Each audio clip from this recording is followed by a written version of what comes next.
అందరికీ నమస్కారం. స్ఫూర్తి న్యూస్ బులెటిన్‌కు స్వాగతం. ఈనాటి ముఖ్యాంశాలు. ఏపీ నూతన గవర్నర్‌తో విజయసాయిరెడ్డి భేటీ.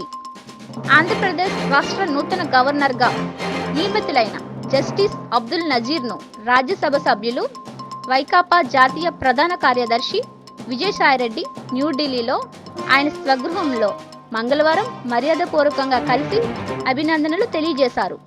న్యాయ వ్యవస్థలో ఆయనకున్న అపారమైన అనుభవం ఆంధ్రప్రదేశ్ రాష్ట్రానికి, ప్రజలకు ఎంతో మేలు కలుగజేస్తుందని, ఆయన పదవీకాలం విజయవంతంగా సాగాలని కోరుకుంటున్నట్లు సామాజిక మాధ్యమంలో పోస్ట్ చేశారు. అలాగే ఆంధ్రప్రదేశ్ రాష్ట్ర గవర్నర్గా సేవలందించిన విశ్వభూషణ్ హరిచందన్ ఛత్తీస్గఢ్ రాష్ట్ర నూతన గవర్నర్గా బాధ్యతలు చేపడుతున్నట్లు తరుణంలో ఆయనకు శుభాకాంక్షలు తెలిపారు. ఆయన అపార అనుభవం ఛత్తీస్గఢ్ రాష్ట్రానికి ఎంతో మేలు కలుగజేస్తుందని విజయసాయిరెడ్డి అన్నారు. యశస్వినిపై అట్రాసిటీ కేసు పెట్టడాన్ని ఖండిస్తున్నాం. జనసేన నాయకులు గురానా అయ్యలు.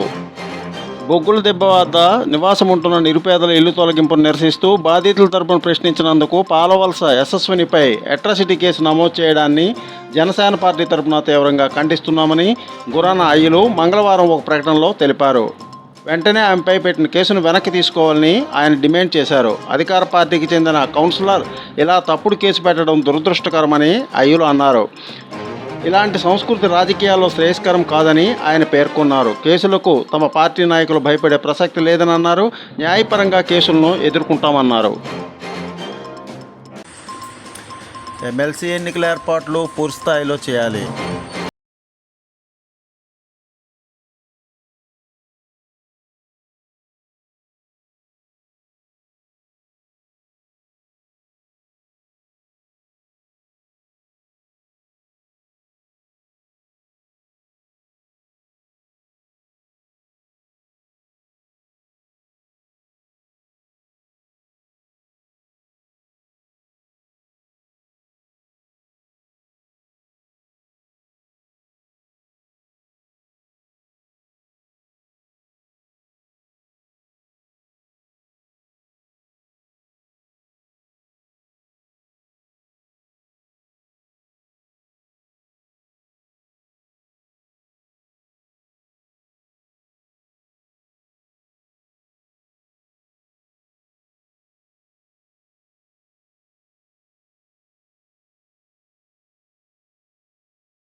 అధికారులను ఆయన ఆదేశించారు. అందరూ అధికారుల సమన్వయంతో పనిచేసి ప్రాక్టికల్ ఎగ్జామ్స్కి ఎటువంటి అంతరాయము లేకుండా చూడాలని ఆయన అన్నారు.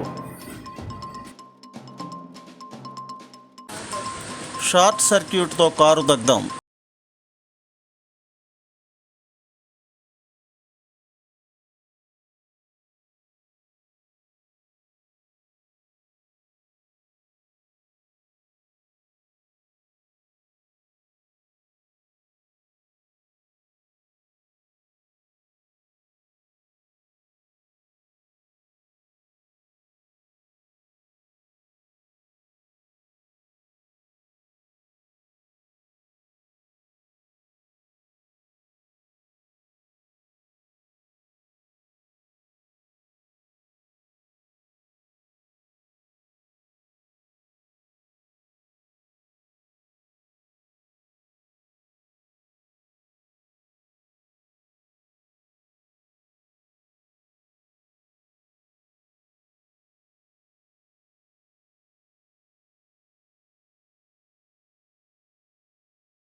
జీడి తోటలకు పూత నిలబడడానికి మందులను పిచికారీ చేస్తున్న పనిలో నిమగ్నమై ఉన్నారు.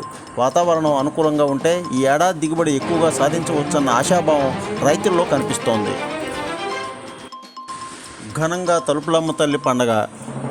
విశాఖ జిల్లా గొలుగొండ మండలం నర్సింగపల్లి గ్రామంలో గ్రామదేవత తలుపులమ్మ తల్లి పండుగను మంగళవారం ఘనంగా నిర్వహించారు. ఉదయం నుంచి అమ్మవారికి గ్రామ ప్రజలు భక్తి శ్రద్ధలతో పూజలు చేసి ఆలయం వద్ద నుంచి గరగలు ఏర్పాటు చేసి భక్తుల ఊరేగింపు నిర్వహించారు. ఈ సందర్భంగా గ్రామాల లోపల సాంస్కృతిక కార్యక్రమాలను ఏర్పాటు చేశారు.